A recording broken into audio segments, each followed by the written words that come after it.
This is the scientific notation. Ang scientific notation is a way of writing numbers, especially kapag sobrang laki or sobrang liit na nung numbers. This is an example of a scientific notation. Para makagawa ka ng scientific notation, kailangan mo ng isang number sa kaliwa, then isang tuldok, then the rest of the numbers naman ay pupunta sa kaliwa, times 10 raised to kahit anong number. For example, dito sa example natin is 5. Itong times 10 raised to 5 ay example ng magnitude of the number. So, ito yung magnitude ng scientific notation na ito. For example, meron tayong 3.6 times 10 raised to 10. Para ma-translate siya sa original number talaga niya bago siya maging scientific notation, pupunta ka lang sa number nandito sa unahan, which is 3.6, and you're just going to count papunta sa kaliwa dahil positive ang ating exponent. So, we're just going to count 1, 2, 3, hanggang makalating tayo sa 10. For example, dito, lagay lang natin yung 3, tuldok, then 6. We're just going to count pakanan. 1, 2, 3, 4, 5, 6, 7, 8, 9, 10. So, titigil na tayo dyan. Nilalagyan natin ang mga space na yon ng mga zeros. Then, pwede natin siyang lagyan ng mga kuwet or comma para malaman natin kung kung magkano yung number or like ilan yung number. So, dito we have hundreds, thousands, millions, then billions. So, we have a total of 36 billion dito sa scientific notation na to. So, dito pala makikita natin kung bakit mahalaga na magkaroon ng scientific notation. Makakatulong ang scientific notation para ma-express natin ang sobrang lalaking mga numbers. For our second example, we have 3.6 times 10 raised to 5.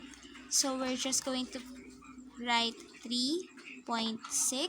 Then, mag-start tayo sa point. Then, bibilang tayo papunta sa kanan.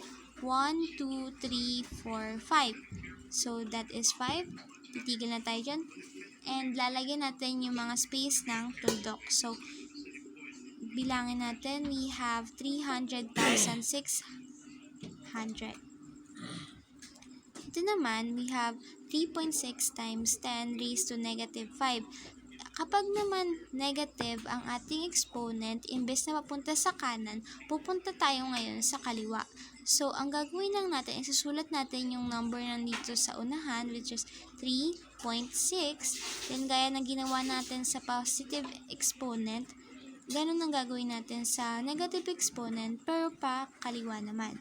We're just going to count 5 please.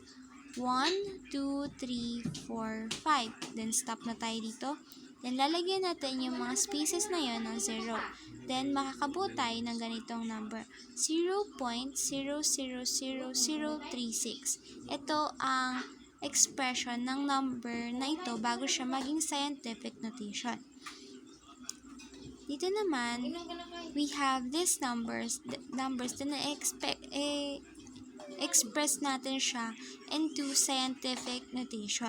Para ma-express ang ganitong klaseng numbers into scientific notation, we're just going to write a decimal point here just for our guide. Then we're going to count 1, 2, 3, 4, 5, 6, 7 until magkaroon na lang ng isang numbers kasunod ng point. So, lalagay natin dito 7 point.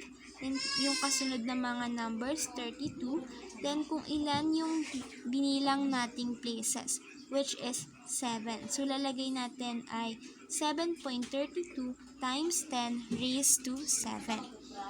Ganun naman din ang gagawin natin kapag ganito.